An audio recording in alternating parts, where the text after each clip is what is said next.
नमस्कार। स्वागत है आपका भाषा और व्याकरण में, जो हमारे स्पेशल बैच में चल रहा है भाषा और व्याकरण। इसमें हम पीछे के जो वीडियो हैं उसमें हमने 4 तक जो है भाषा और अनुनासिक, घोष और अघोष के बारे में बताया, जिसमें अल्प प्राण, महाप्राण, इन सब चीजों के बारे में हमने बताया है। अब आगे जो है हम 5वें नंबर पे आए हैं, गृहीत स्वर, हिंदी वर्णनी का मानवीकरण। अभी हमने देवनागरी लिपि का मानवीकरण के बारे में जाने थे, ठीक है। अब आगे जो है हिंदी वर्णनी का मानवीकरण है। गृहीत स्वर में क्या है? अनुनासिक है क, ज, ह, ठीक है। अब यहाँ पे है संयुक्त वर्ण, खड़ी पाई वाले व्यंजन। खड़ी पाई वाले व्यंजन क्या है? खड़ी पाई वाले व्यंजन का संयुक्त रूप खुद एक एड़ी पाई जाती है, बनाया जाता है, ठीक है। यथा ख्याति, लगन, विचन, कच्चा, छज्जा, नगड़, कृत्या, पथ्य, ध्वनि, न्यास, व्यास, दिव्या, समय, रस्य, उल्लोथ, व्यास, श्लोक, राष्ट्रीय, क्षमा आदि। ये क्या होते हैं? संयुक्त वर्ण होते हैं, ये खड़ी पाई वाले व्यंजन होते हैं, ठीक है। अब आता है विभक्ति चिन्ह। अब यहाँ पे हम विभक्ति चिन्ह के बारे में जानेंगे। हिंदी के विभक्ति चिन्ह सभी प्रकार के संज्ञा शब्दों में प्रतिपादित से पृथक लिखे जाएं, जैसे राम ने राम को राम से आदि, तथा स्त्री ने स्त्री को स्त्री से आदि। सर्वनाम शब्दों में ये चिन्ह प्रतिपादित के साथ मिलाकर लिखे जाएं, जैसे उसने, उसकी, उससे। ये क्या है? विभक्ति चिन्ह के अंतर्गत आते हैं। अब दूसरा है सर्वनाम के साथ जो विभक्ति चिन्ह हो उसमें से पहला मिलाकर और दूसरा पृथक लिखा जाए। अब यहाँ पे पहला मिलाकर और दूसरा, राम ने उससे, उसके लिए, इसमें, ये है हमारे सर्वनाम के अंतर्गत आ जाते हैं, ठीक है। अब तीसरा है क्रियापद। संयुक्त क्रियाओं में सभी अंगभूत क्रियाएं पृथक पृथक लिखी जाएं, जैसे पढ़ा करता है, बढ़ते चले जा रहे हैं, आ सकता है, आ सकता है, खाया करता है, खेला करेगा, घूमता रहेगा आदि। ये क्या है? क्रियापद। अब इसमें क्या कर रहा है? क्रिया करता है, बढ़ते चले जा रहे हो, क्रिया हो रहा है। आ सकता है, ये क्रिया है। करता है, खेला करता है, खेला करेगा, घूमता रहेगा, ये क्या है? ये क्रिया के अंतर्गत आ रहा है, तो इसको हम क्या बोलेंगे? क्रियापद बोलेंगे। अब यहाँ चौथा है हमारा संयोजक चिन्ह। संयोजक चिन्ह यानी कि हाइफन। संयोजक चिन्ह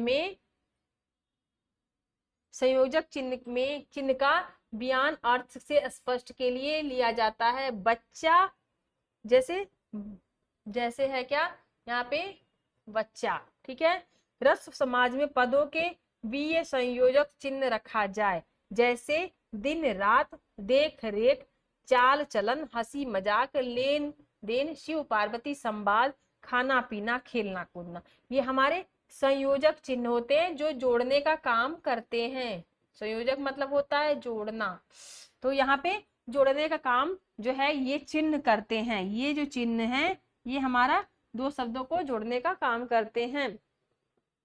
अब है ख, सा, जैसा आदि से पूर्व संयोजक चिन्ह रखा जाए, जैसे तुम सा, मोटा सा, कौन सा, कपिल जैसा, चाक से तीखे। जैसे यहाँ पे सा शब्द जो है वह संयोजक के रूप में रखा जाए, तो संयोजक रूप में जैसे तुम सा, ठीक है, तुम सा, मोटा सा, कौन सा, ये सा के अंतर्गत आ गया है, तो ये संयोजक चिन्ह के अंतर्गत सा रखा जाता है। ग है तत्पुरुष समास में संयोजक चिन्ह का प्रयोग वही किया जाए जहां उसके बिना अर्थ के स्तर पर भ्रम होने की संभावना हो, अन्यथा नहीं। जैसे भूतत्व, भूमि तत्व, संयोजक चिन्ह है भूतत्व, ठीक है।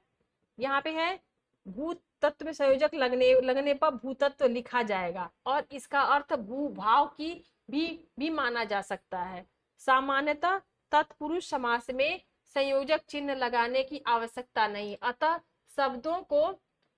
शब्दों को मिलाकर ही लिखा जाए, जैसे राम, राज्य, राजकुमार, गंगा जल, ग्रामवासी, आत्मकथा आदि। किंतु अनव, बिना नव का, अनति, नमता का भाव, अपरस, जिसे किसी ने छुआ न हो आदि शब्दों में संयोजक चिन्ह लगाया जाना चाहिए, अन्यथा अनव, अनति, अपरस शब्द का बन जाए। तो हम जब शब्दों का प्रयोग करते हैं तो इन बातों का ध्यान लगाना होगा कि संयोजक चिन्ह कहाँ पे होना चाहिए और कहाँ पे नहीं होना चाहिए। अब जैसे यहाँ पे संयोजक चिन्ह लगाया गया भूतत्व, तो इससे भूतत्व मतलब भू का तत्व, भूमि का तत्व पता चलेगा, ठीक है।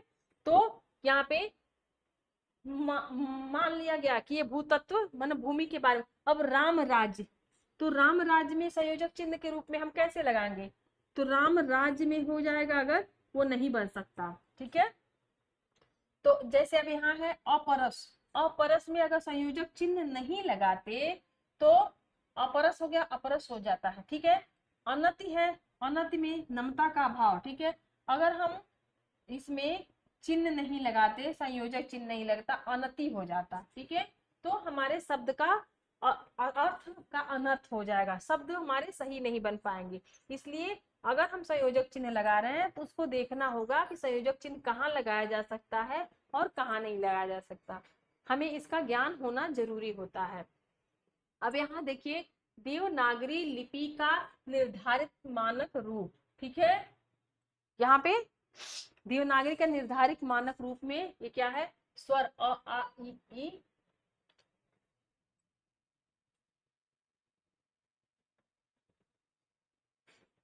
यहाँ पे स्वर में दिया है अ आ ई उ ए ओ, ठीक है। औ तक है। मात्राएं इस पे किस तरीके से मात्राएं काम करती हैं, इन मात्राओं को सिर्फ दिया है। अनुस्वार के रूप में हमारा अंग दिया है, विसर्ग अह है, अनुनासिक चिन्ह है चांद चंद्र बिंदु, ठीक है। व्यंजन में है क ख ग घ अंग, ये पूरा है। संयुक्ताक्षर में है छ त्र ज्ञ श्र, और हल विहन में है, ये हमारा कोष्ठक में ये दे देते हैं, ठीक है। अव्यय के बारे में अब जानते हैं। पांचवा हमारा अब तक साथ आदि अव्यय सदा पृथक लिखे जाएं। तक साथ आदि जो है अव्यय है, जैसे आपके साथ यहाँ तक, ठीक है। तो ये हमारे अव्यय हैं। अन्य नियम, अंग्रेजी के जिन शब्दों में अर्थ विमान आ ध्वनि का प्रयोग होता है उनके शुद्ध रूप का हिंदी, ठीक है। तो हम हिंदी व्याकरण में यहाँ तक का जो हमारा व्याकरण की यात्रा थी, जिसके अंतर्गत हमने आपको पीछे के सारे वीडियो के ये समझा दिए हैं, आपको समझ में आ गया होगा। मिलते हैं एक नए वीडियो के साथ, एक नए और खूबसूरत चैप्टर के को लेकर के। तब तक के लिए नमस्कार।